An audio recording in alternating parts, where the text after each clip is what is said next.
Genotype, phenotype, cross, filial এগুলো পড়ার পরে এবার আমরা কোন টার্মটা জানবো, সেটা হচ্ছে পানেট স্কোয়ার। পানেট স্কোয়ার কি জিনিস? এটা হচ্ছে এটাকে আমরা খুবই ভুল করি বারবার পড়ার সময়। এটাকে অনেকে বলে চেকার বোর্ড। চেকার বোর্ড কিন্তু নয়। আমরা যখন গাছের মধ্যে ক্রস করাই তখন একটা বোর্ডের সাহায্যে আমরা একটা ছকের মাধ্যমে সেই পরবর্তী জেনারেশনগুলোকে বা তাদের গ্যামেটগুলোকে লিখি। সেই ছকটাকে অনেকে বলে চেকার বোর্ড, কিন্তু এটা ভুল কথা। এটাকে অ্যাকচুয়াল কথা হচ্ছে পানেট স্কোয়ার।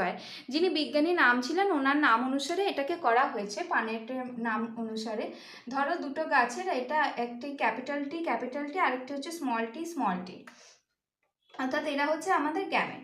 এবার এই গ্যামেটটাকে আমরা ক্রস করিয়ে এইভাবে পাবো এইগুলো ক্যাপিটাল টি স্মল টি, অর্থাৎ এখানে যে সমস্ত গাছগুলো পাবো সবগুলোই হচ্ছে লম্বা, কিন্তু হেটেরোজাইগাস কন্ডিশনে আছে, কিন্তু ফেনোটাইপ লম্বা। এটাকেই বলি পানেট স্কোয়ার।